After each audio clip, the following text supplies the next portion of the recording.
Comment Comment allez-vous? allez-vous? Je vais très bien par la grâce de Dieu. Vous-même? Dieu merci, ça va très bien aussi de mon côté. Dieu Merci merci. beaucoup. Dieu merci. Et j'en profite pour dire bonsoir à tous les Chaoui Mao, Madame Blanc. Ça fait du bien de vous entendre, de retrouver un peu votre voix, n'est-ce pas? Effectivement, effectivement. Et encore merci à M. Berthet pour toutes ses interventions. Bravo soldat à lui. Bonsoir à toute l'équipe, bonsoir à tous les intervenants, bonsoir à M. Sundiata qui vient de passer, le roi, Yann et tout le monde. Éclaireur, je vais un peu dans votre sens, dans le sens des ce soir, mais surtout me pencher un peu sur ce qui est dit de certaines personnes. À ceux-là qui leur préoccupation est qu'on ne manque pas de respect au cadre, surtout, c'est à ceux-là que je veux m'adresser. Je reviens encore sur le sujet, et je dis que je ne peux pas respecter un cadre qui est inutile. Je ne peux pas respecter un cadre qui est de médiocrité incessante et aussi indéniable. Je ne vais pas respecter un cadre parce qu'il est cadre alors qu'il est vide d'intellect. Ça, c'est mon message que je veux vraiment apporter à ceux qui croient faire la loi pour les cadres et tout ça. Moi, je respecte les bosseurs. Moi, je respecte les intellectuels. Moi, je respecte les dévoués. Je respecte le travail, pas le titre. Pourquoi voulez-vous que je perde ma dignité en respectant des individus qui ne comprennent même pas le principe du travail? Ils méritent qu'on leur manque vivement de respect. Et j'invite tout le monde, d'ailleurs, à s'y adonner. De n'accorder aucune considération à aucun cadre qui se gonfle par le titre, qui n'apporte rien, surtout quand ces cadres n'apportent rien, qui n'acceptent pas qu'on lui manque de respect,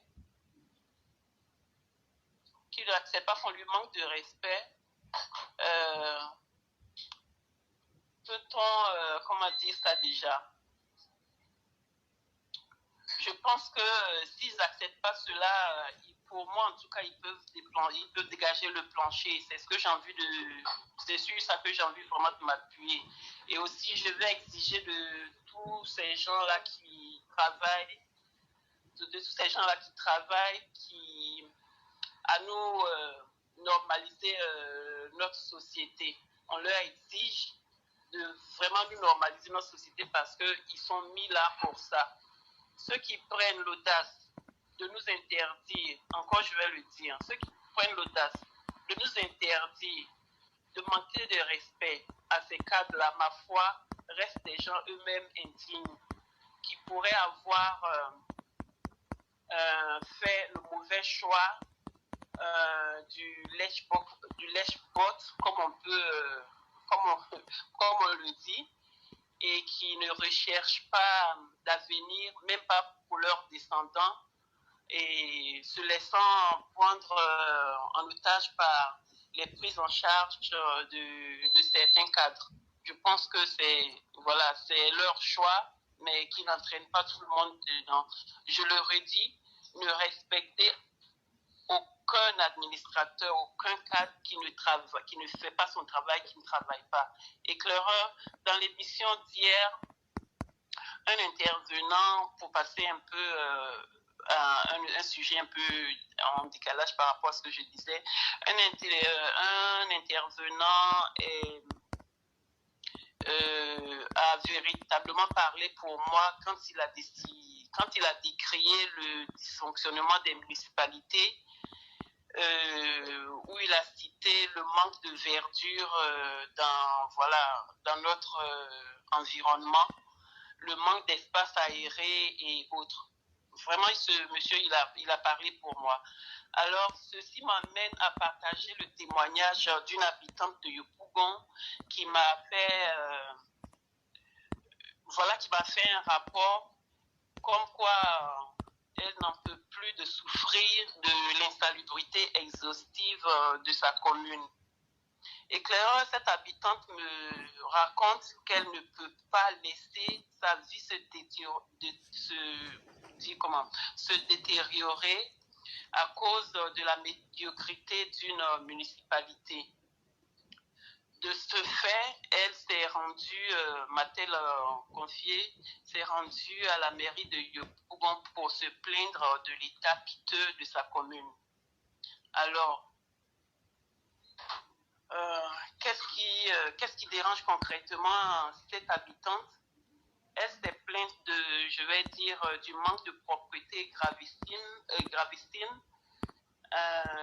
des eaux souillées et puantes, de ne plus accepter, elle n'accepte plus de marcher dans la souille et les gravats de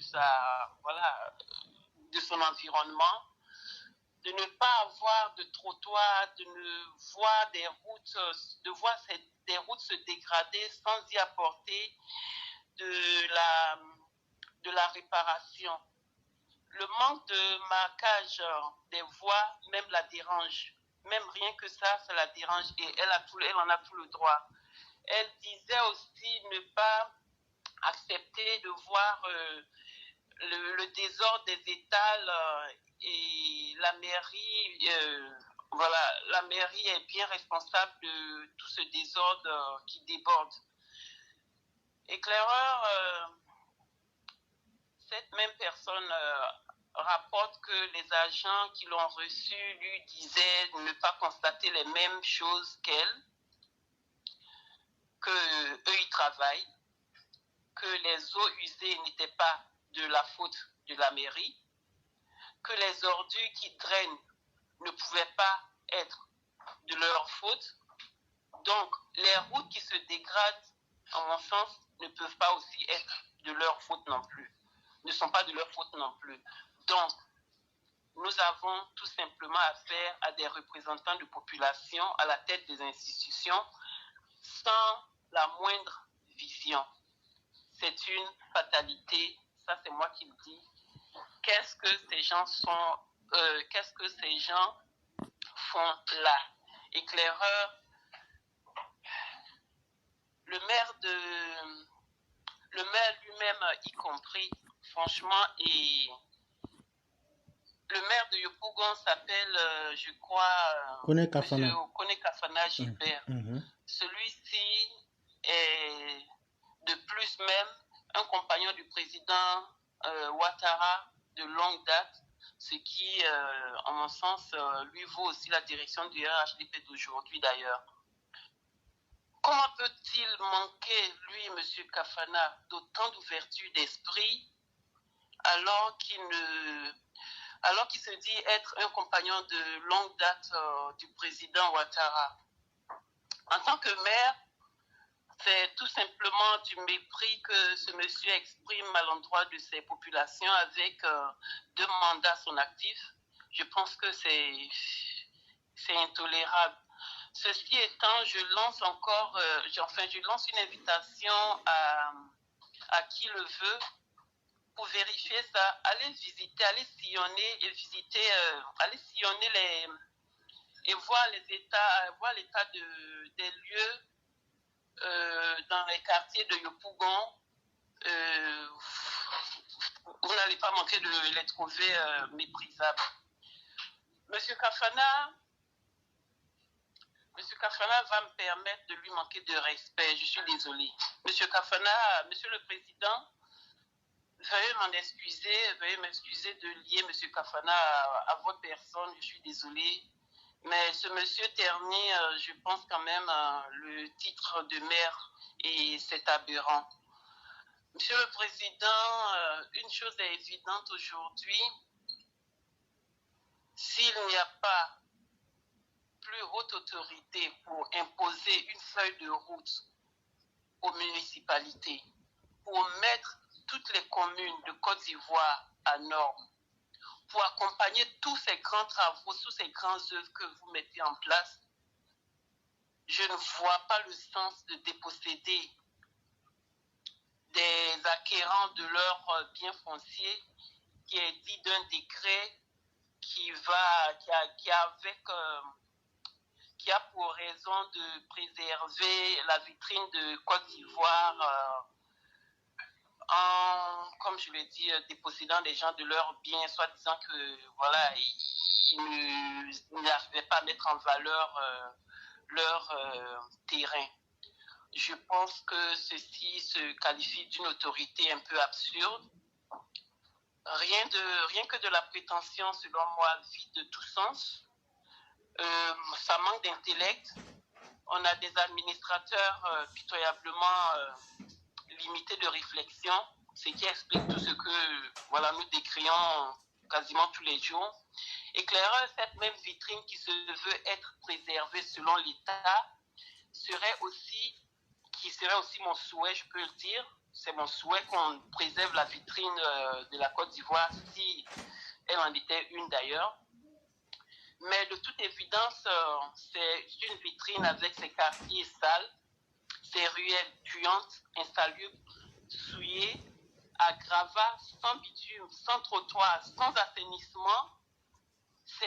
Voilà, ça aussi, ça se dit que c'est une vitrine.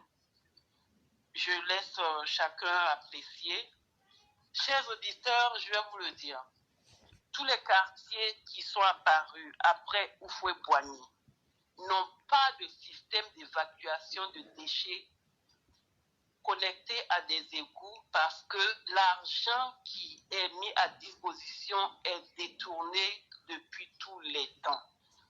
Ces constructions fonctionnent individuellement avec des fosses sceptiques et dire que nous avons toujours eu un ministère de plan et urbanisme qui peut nous dire ainsi qu'un plan d'urbanisme a été créé quand nous n'avons pas d'égout, même en Abidjan, encore moins à l'intérieur du pays. Allons-nous continuer vraiment d'accepter autant de médiocrité, autant de médiocres nous gouverner? Ça doit cesser. Nous demandons que cette réalité change. Éclaireur, c'est un peu mon coup de gueule. Il y en a trop, il y en a assez, il y en a marre. Il faut que chacun se mette au travail ou bien qu'il dégage le plancher complètement. Il y en a marre. Je vous laisse et je dis bonne émission à tous. Merci beaucoup, chère mère. Merci pour ce beau tableau, malheureusement triste, que vous venez de dépeindre. Et voyez-vous, plus un individu veut fuir son destin, plus il se retrouve condamné comme Oedipe. Selon l'expérience que vous venez de dire qu'une de nos mères aurait vécue, pour simplifier l'équation, la mairie a fait comprendre à notre mère qu'eux ne sont responsables de rien. Mais c'est très bien. Mais de quoi est donc responsable le maire de Koumassi? De quoi est responsable le maire de Koumassi pour avoir apporté le changement qu'il a apporté? Même si la soi-disant institution, à commencer par son maire, n'ont rien à se reprocher, ils doivent au moins se reprocher leur inactivité et leur incapacité de vouloir ressembler à ceux qui travaillent. Et c'est vraiment triste parce qu'il y a tellement à faire, il y a tellement à dire, il y a tellement à tout reprendre à zéro que souvent, on en est même à se poser la question de savoir s'il y a un tant soit peu, un minimum de bonne volonté. Parce que la vérité, elle est simple et elle est connue de tous. Dans la strate politique, les postes de mairie font partie de certains postes subalternes pour essayer de remercier certains politiciens. Et en réalité, chère mère, comme je vous le dis, quand ils accèdent à ces postes-là, leur premier objectif, c'est de chercher à collecter quelques petites taxes, à vendre quelques terrains et surtout à se faire quelque chose dans la poche. Ouais. Voilà la vraie réalité. Quelqu'un qui est en train de se faire la poche, est-ce que la personne se sent responsable de quoi que ce soit en termes de bien-être ou même de bien vivre? Je ne pense pas. Et malheureusement, ce n'est pas le cas unique de Yopougon, c'est le cas de la majorité de nos mairies. Eux-mêmes d'abord, ils oublient radicalement ce qu'ils ont dit pendant les campagnes. Parce que pour mener une campagne, il faut la mener sur la base des problèmes et des réalités de l'environnement où tu veux diriger, où tu aspires à diriger. Mais une fois parvenu là, je vous le dis, tout ce qu'ils ont dit, ils mettent ça derrière pour faire ressortir la vraie réalité qui est que ils sont venus pour manger. Et en Côte d'Ivoire, lorsqu'on dit manger, ça veut dire venir prendre sa part du gâteau. Et quelqu'un qui est préoccupé à prendre sa part du gâteau n'a que faire des réalités et des problèmes véritables d'une population ou des populations en général. Et malheureusement, moi je le dis, il va falloir que l'État redéfinisse clairement le rôle des maires et qu'on leur donne des feuilles de route en leur demandant d'atteindre au moins les 80 ou 50%. C'est la seule solution. Sinon, tant que ce vide-là va être là et qu'on va être dans l'aspect formel pour dire que non, les maires ne sont pas là pour... Ils ne feront jamais rien. Mais si on leur remet une feuille de route claire pour dire, en fonction de ta région là, tu veux être candidat, non? On te dit, va, tu fais une étude des problèmes de la localité où tu veux être maire et tu nous soumets ça avec ton programme de campagne. Et je crois qu'il faut prendre les gens avec dans leur propre méfait. Une fois que tu soumets ça, comme tu n'es pas le seul candidat là, les autres aussi vont envoyer pour eux. Quand on va faire les croisements là, on va trouver les vrais problèmes de la population. On en fait la synthèse et on vous remet ça. On dit, faites ce que vous voulez, dites ce que vous voulez dans vos campagnes. Mais quand vous allez finir là, celui qui sera élu là, il va faire 50% du travail là. Voilà la seule solution pour moi. Et tant qu'on n'en arrivera pas à cela, malheureusement, je crois qu'on va être là en train de tourner en rond et les gens vont abuser du peuple. Et malheureusement, ça sera ça. Éclaireur, c'est la solution, mais son application en est une chose, n'est-ce pas? Non, ça encore, c'est un autre problème. Il faudrait qu'on ait des gens véritablement pour suivre et mettre ça en pratique de façon concrète. Ça aussi, c'est un autre point du débat. Oui. Puisque vous avez mentionné Koumassi, pour faire vite, effectivement, est-ce que vous savez qu'ils ont eu ils ont eu même à lui dire que quand la personne a fait allusion à la commune de Koumassi, ils ont eu à lui dire que Koumassi était une petite commune et que Yopougon était une grande commune. Donc, ça explique le succès de Koumassi et ça ne peut pas être appliqué ou bien applicable à Yopougon. Vous voyez un peu ce genre de mentalité. Non, c'est... Si Yopougon est aussi grande commune, ça veut dire que Yopougon a forcément de gros moyens qui vont avec. Justement. Je crois que la personne a dû même leur soumettre proposer de créer, que Yopougon déjà créerait beaucoup d'emplois de par sa grandeur et puis aussi ça créerait des emplois et puis ça pourrait créer même à travers la mairie, créer des sous-traitances pour résorber quand même tous les problèmes de la commune qui peut y avoir. Mais bon, ça encore, c'est aller taper un peu dans le vide, quoi. Bon, sinon, rien de... On va voir ce que ça va donner. Vraiment, bon, merci pour votre développement, merci pour les explications et que vous avez pu apporter à cette démarche. Et puis, je vous dis bonne émission à tous et bonne soirée. Vraiment, merci beaucoup, cher maire. C'est nous qui en sommes extrêmement ravis du fait que vous avez pu poser ces réalités sur la table de questionnement. Mais surtout aussi, allons dire à ces personnes que la commune qui regorge le plus d'usines ou de complexes d'usines à Abidjan s'appelle Yopougon. Et ça, ce que ça fait rentrer, c'est Dieu seul qui connaît. Et donc, Yopougon n'est pas n'importe quelle commune pour dire que non, c'est simplement grande en tant que commune, mais aussi ça va avec les avantages que chacun connaît. avec des zones industrielles. Et donc, c'est simple. Quand quelqu'un ne veut rien faire, ce qui devrait être son atout va être l'argument pour ne rien faire. C'est clair. Et donc, je crois que le problème est déjà vu. Vraiment, merci Sinon, beaucoup. c'est le même Koumassi qui avait été appelé Koumassi Potopoto à l'époque. Effectivement, effectivement. Bonne émission à tous. Merci beaucoup. Et vous passez une excellente soirée. Merci. Merci beaucoup.